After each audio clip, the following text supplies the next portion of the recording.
not sure exactly, you know, the race or the even the gender of the individual, and that's still being worked on by the coroner's office. We believe that the dumpster that initially went into the trash truck that moved the legs came from the northwest part of Columbus.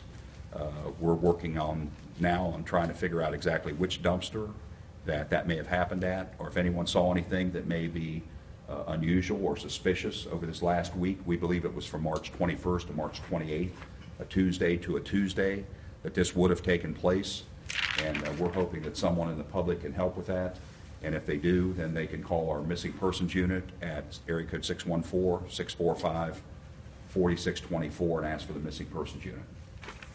What are some of the difficulties right now for investigators? Well, there's a lot of difficulties in this case by not having an identity.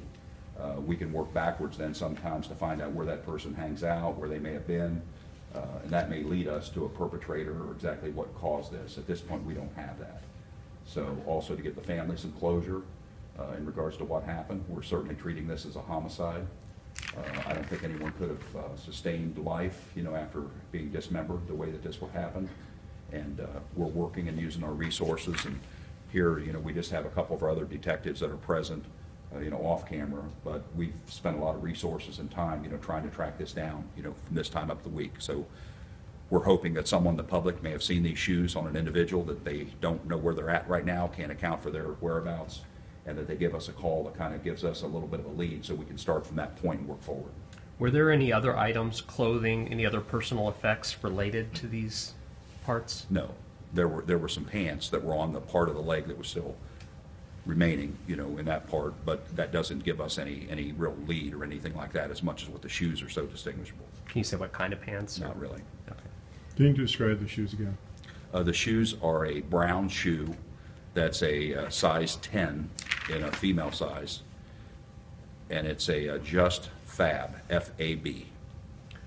What has the autopsy or any medical examination revealed? Nothing yet. We're waiting on some results that they're doing, some different testing and things of that nature. So we're working with the coroner's office. As a matter of fact, Detective Glazier has called them daily, you know, to try to get updates and things regarding this case. Have you guys received an update or a timeline on when you may get some results from the coroner? No. I mean, I'm sure they'll, you know, cooperate with us just like we cooperate with them. That's a normal procedure. And also, what was the state of the leg? How badly decomposed would you describe it? I'm not going to go into that. Has DNA been extracted to be entered into a database? That's a normal procedure, and they're working on that now. So we don't have any results. Okay.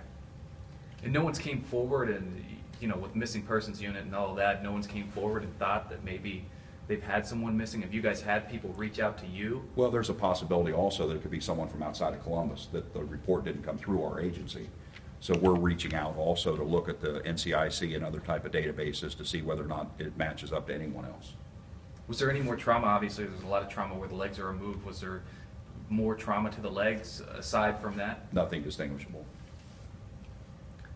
Talk about you believe, based on the route, that this came from, originated in a part of Columbus, or? I believe so. Can you talk about that? But that doesn't necessarily mean this is where. Not really. The crime happened. The truck that we believe it came off of made more than 20 stops that day.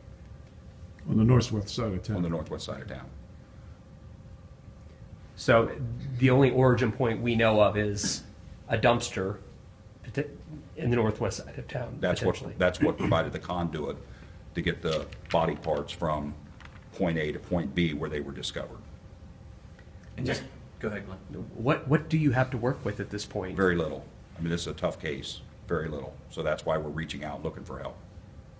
What's your message to the public on this? If you recognize the shoes, give us a call. Is there any sort of possibility that the legs were placed at the facility by anything other than a truck? No, that's not possible. That it? Thank you so much.